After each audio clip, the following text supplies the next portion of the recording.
നീ എന്നാ ഇത്ര താമസിച്ചേ? ഊണ് കഴിച്ചോ?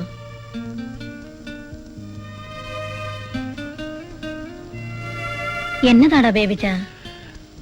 എനിക്കിച്ചിരി പൈസ വേണം അമ്മച്ചി. വല്ല വഴിയുണ്ടോ? എന്നാ പണത്തിന് പെട്ടെന്ന് ആവശ്യം? ആ പലിശക്കാരെ മറ്റോ വല്ലതും കണ്ടോ? അതല്ല അമ്മച്ചി, ഞാനിങ്ങനെ അടച്ചു കിട്ടി മുറിയിലിരുന്ന വഴിയില്ലെന്ന് ഓർത്തിട്ട് രക്ഷപ്പെടാനൊരു വഴി തെളിഞ്ഞിട്ടുണ്ടെന്ന് തോന്നുന്നു. ഇന്നിപ്പോ ഒരാളെ ഞാൻ കണ്ടു. ആരെ? അമ്മച്ചിക്ക് അറിയില്ല. അയാൾക്ക് കിഴക്ക് ബിസിനസ്സാ, ഏലത്തിന്റെ. മുതൽ മുടക്കൊന്നും വേണ്ട. കിഴക്കൂന്ന് ഏലം എടുത്ത് കൊച്ചി പൂളിങ്ങിന് കൊണ്ടുപോയാ ഭാഗ്യം ഉണ്ടെങ്കിൽ വല്ലതും കാര്യമായിട്ട് കിട്ടും. ഇനിയിപ്പോ ഭാഗ്യം ഇല്ലെങ്കിൽ തന്നെ മുഷിഞ്ഞു പണിത ഒരു 10,000 രൂപയെങ്കിലും മാസം വെക്കുമെന്ന് അയാൾ പറയുന്നത്. ഭാഗ്യം ഉണ്ടെങ്കിൽ ചിലപ്പോൾ അതിൽ കൂടുതലും കിട്ടും. 5,000 രൂപ ലാഭം എന്നൊക്കെ പറയുമ്പോ അതിന് മുടക്കാൻ ഒത്തിരി കാശ് വേണ്ടേ? അതൊക്കെ അയാളുടെ ഇടപാടാ. ഞാനൊരു കയ്യാളായിട്ട് കൂടെ നിന്നാ മതി എന്നാ പറഞ്ഞത്. അയാൾക്ക് വേറെ ഒരുപാട് ബിസിനസ്സുകളുണ്ട്.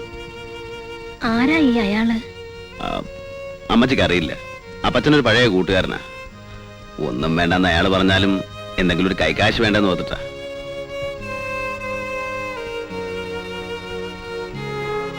ഞാൻ ചോദിച്ചോന്ന് വെച്ച് അമ്മച്ചി വിഷമിക്കണ്ട. അമ്മച്ചിയുടെ ഇല്ലാന്നറിയാം. ഞാൻ വെളുപ്പിനെ പോകും. അത്യാവശ്യം 10-200 രൂപ എൻ്റെ കയ്യിലുണ്ട്. അത് മതി.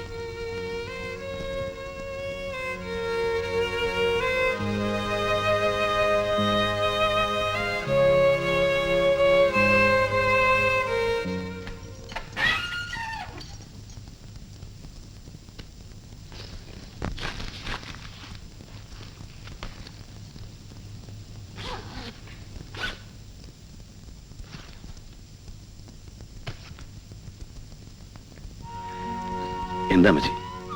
എന്തോ കച്ചവടത്തിനാ നീ പോകുന്നെന്ന് പറഞ്ഞു. ഒന്നും ഞാൻ ചോദിക്കുന്നില്ല. പോകണ്ടെന്ന് നിന്നോട് പറയാവുന്ന സാഹചര്യത്തിലല്ല. പോണം. നിന്റെ ആ കാശ് കിട്ടിയിട്ട് ഇവിടെ ഒരുപാട് കാര്യങ്ങളുണ്ട്. ഒന്നെനിക്കറിയാം, നിനക്ക് വേണ്ടിയല്ല നീ ഇപ്പൊ കഷ്ടപ്പെടാൻ പോകുന്നതെന്ന്. അന്യർക്ക് വേണ്ടി കഷ്ടപ്പെടുമ്പോ എല്ലാം ശരിയാവും അമ്മച്ചി. ഞാൻ പോയിട്ട് വരട്ടെ. നിന്റെ അപ്പച്ചനെ ഞാൻ കുറ്റപ്പെടുത്തുകയല്ല. എന്നാലും അമ്മച്ചി മറ്റുള്ളവർക്ക് വേണ്ടിയെന്ന് പറയുമ്പോ ഈ വീടിന് വേണ്ടിയല്ലേ? അവനവൻ ഒഴിച്ച് ബാക്കിയെല്ലാം മറ്റുള്ളവരായി കാലത്ത്. ഇതാ എന്റെ കൈ വേറൊന്നുമില്ല. ഇത് വിറ്റു. അമ്മച്ചി അയ്യോ, ഇത് വേണ്ട. ഇത് ഞാൻ വെക്കുകയല്ല. വിറ്റു കുഞ്ഞെ. എന്റെ കല്യാണം കഴിഞ്ഞ ഒരാഴ്ച കഴിഞ്ഞപ്പോ നിന്റെ അപ്പച്ചൻ തീർപ്പിച്ചു തന്നതാ. സ്വർണ്ണക്കൊന്ത കൊണ്ട് പ്രാർത്ഥിക്കുന്നത് തമ്പുരാനും മാതാവിനും ചിലപ്പോ പിടിച്ചു കാണുകയല്ല. അതുകൊണ്ടല്ലേ എന്റെ പ്രാർത്ഥനയൊന്നും കേൾക്കാതെ പോയത്. ഇനി ഇതില്ലാതെ നീ നന്നാവാനൊന്ന് പ്രാർത്ഥിച്ചു നോക്കട്ടെ, ചിലപ്പോ കേൾക്കും. എന്റെ കുഞ്ഞിത് വിറ്റു.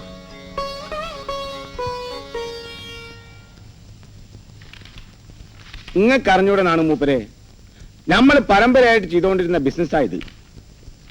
പക്കെങ്കിലും ഇപ്പൊ കള്ളന്മാരല്ലേ കാട്ടില്. ഒരു കണ്ടി തേക്കോ ബീറ്റിയോ കണ്ട കാലം മറന്ന്. എന്നാ ഈ നാട്ടിൽ നല്ല തടിയില്ലേ? ഉണ്ട്. അപ്പുറത്ത് നോക്കിങ്ങള് കറിയാച്ചൻ ഇവിടെ ഈർച്ചപ്പൊടി പാരാൻ നിന്നോനാ. ഓനാ ഇപ്പൊ നാട് മുഴുവൻ സപ്ലൈ, ചന്ദനത്തടി വരെ. ആ, നിങ്ങൾ ദേവകിനെ പറ്റി പത്രത്തിൽ വായിച്ചില്ലേ? ഓന്റെ ആളാണ് കറിയാച്ചൻ. കാടും കാട്ടിലെ ദൈവങ്ങൾ ഇപ്പൊ ഓന്റെ കസ്റ്റഡിയിലാ. അതൊക്കെ പോട്ടെ. ഞങ്ങൾ തടി കൊണ്ടുവന്ന കച്ചവടം ചെയ്യാൻ താല്പര്യമുണ്ടോ ആചാർക്ക്? എവിടുന്ന് കിട്ടാനാണ് മോനെ? അവനാന്റെ പറമ്പ് കിടക്കുന്ന ഒരു പ്ലാവ് ഇക്കാലത്ത് മുറിക്കണമെങ്കിൽ 7 സർക്കാർ ഓഫീസ് കയറി ഇറങ്ങണം. പിന്നെ എവിടുന്നാ? അതെവിടുന്നോ ആട്ടെ, ഞങ്ങൾ കൊണ്ടുവന്നാൽ ചോദിക്കണ കാശ് തരാം.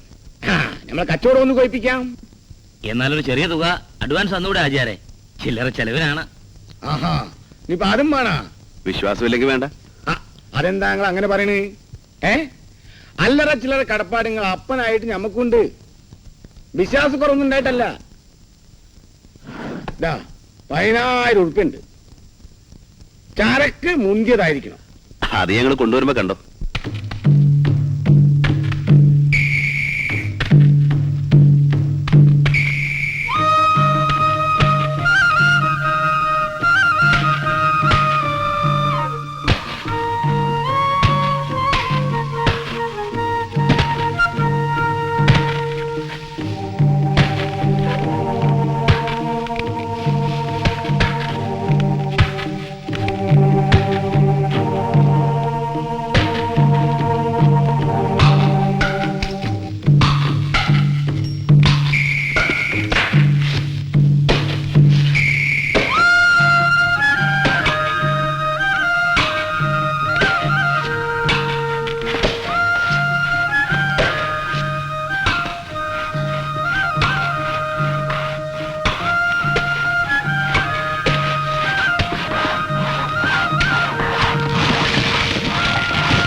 കാണുപ്പാ, ഇന്ന് തന്നെ 2 ലോഡെങ്കിലും പുഴയിലിറക്കാനാവോ? അവസരപ്പച്ച ഒന്ന് വേഗം ആട്ടെ.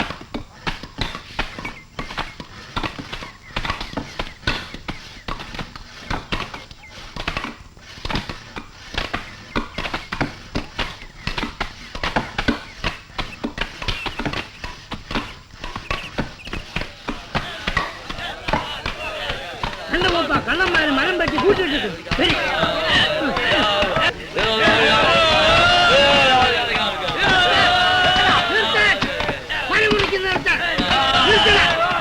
ആരോട് ചോദിച്ചിട്ടാ മരം മുറിച്ചത്?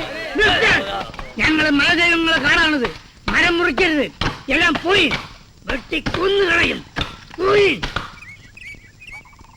ആദിപ്രകൃതിയൊരുക്കിയ നർത്തനവേദീതാ മനവീതീതാ ആദിപ്രകൃതിയൊരുക്കിയ നർത്തനവേദീതാ മനവീതീതാ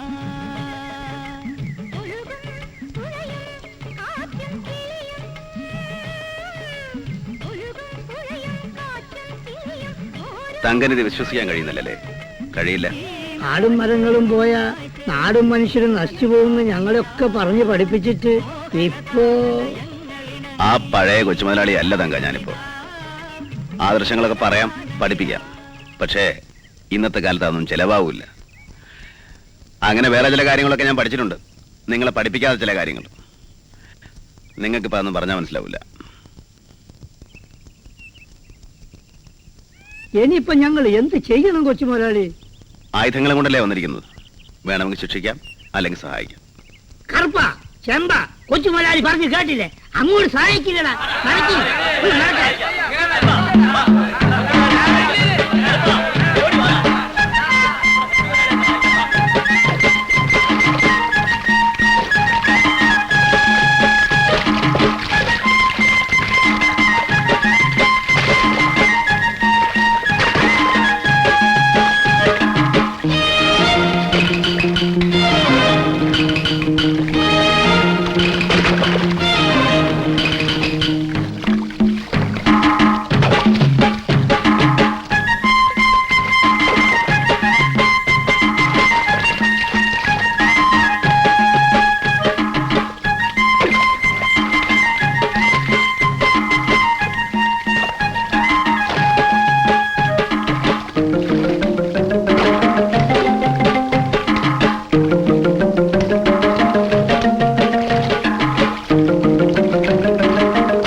തടിവെട്ടി ചങ്ങാടാക്കിയത് ഉപകാരായി. കൂലി എത്ര ചോദിച്ചോ? കരകടിപ്പിക്ക്. കൽപ്പനയാണോ? അതെ, ദേവയൻ മുതലാളിയുടെ. നോക്കി നിൽക്കാതെ വേഗം വേഗം. കാളവന്റെ തന്തയുടെ വകയാണോ? എങ്ങടാ ചങ്ങാട നിന്ന്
കള്ളത്തടി വെട്ടാൻ ഒരുങ്ങിയിറങ്ങിയാൽ കാട്ടുമൃഗങ്ങളെ കണ്ട് പേടിക്കില്ലെന്ന് പറഞ്ഞേക്കുന്നുണ്ട് ദേവയ്യനോട്. പിന്നെ പണ്ടവൻ എനിക്കൊരു സമ്മാനം കൊടുത്തയച്ചിരുന്നു. അതിനെന്തെങ്കിലും തിരിച്ചു കൊടുത്തില്ലെങ്കിൽ മോശമല്ലേ? ഇത് കൊടുത്തേക്ക്.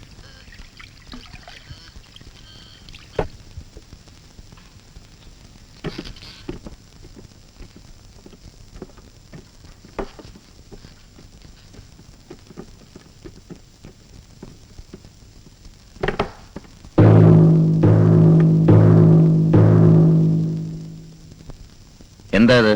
അവരെ തടയാൻ കഴിഞ്ഞില്ല. തടികൾ അവർ കൊണ്ടുപോയി.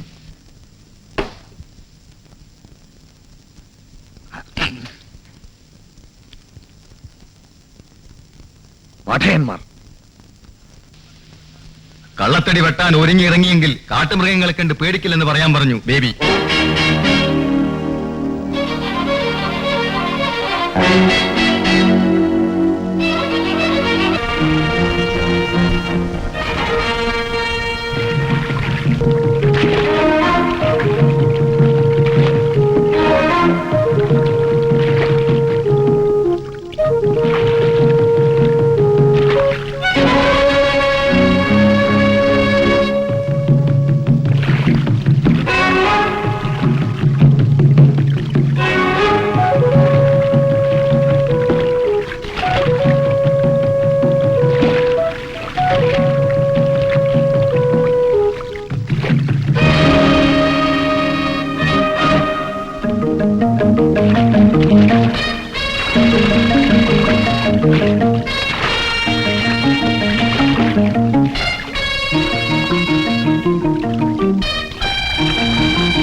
എന്റെ തോമാച്ച ഇപ്പൊ പോവണ്ട.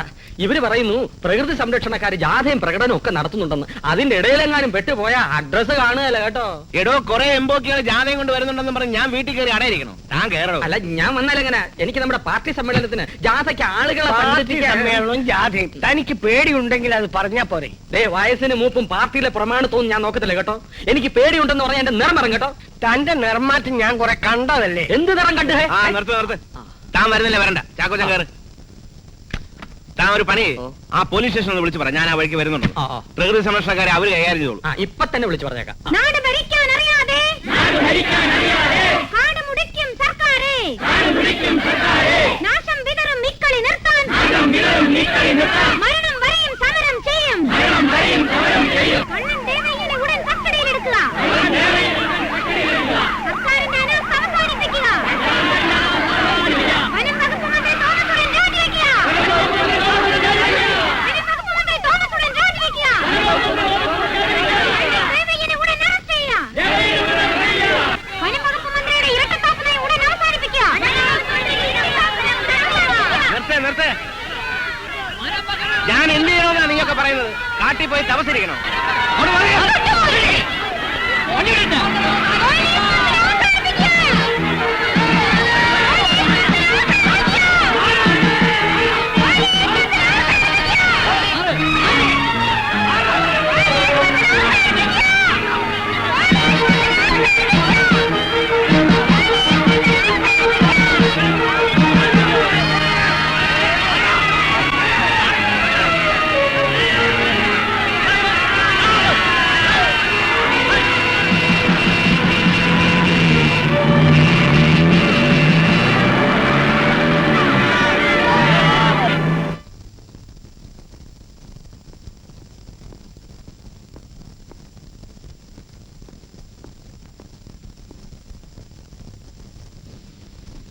വരട്ടെ.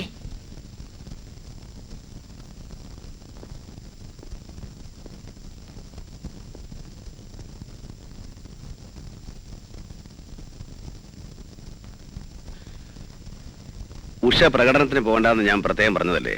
എനിക്കറിയാമായിരുന്നു ലാത്തി ചാർജ് നടക്കുന്നു. ലാത്തി ചാർജ് വരുമ്പോ ഓടി ഒളിക്കാനായിരുന്നു. പിന്നെ ഞാനെന്തിനാ അവരുടെ നേതാവായിരിക്കുന്നേ? ആദർശങ്ങളൊക്കെ ആവശ്യമാണ്, അത് സംഘടനയ്ക്ക്. പക്ഷെ എനിക്ക് വേണ്ടത് ഈ ആളിനെയല്ലേ. നേതാവ് കളിക്കുന്നത് കൊള്ളാം. ആ തോമാച്ചൻ ആരാ പുള്ളിയെന്ന് അറിയാലോ. ഞാൻ പറഞ്ഞില്ലെന്ന് വേണ്ട. ബേബിച്ചായം പുറകെ ഉള്ളപ്പോ ഞാൻ എന്തിനാ പേടിക്കുന്നേ? ഇത്രയും വലിയൊരു തുക ഈ പ്രസ്ഥാനത്തിന് വേണ്ടി ബേബിച്ചായൻ ഡൊണേറ്റ് ചെയ്യുമെന്ന് ആരും കരുതിയില്ല കേട്ടോ, ഞാൻ ഉൾപ്പെടെ. 25,000 രൂപയെ. It's a prelude. കിടന്നോളൂ.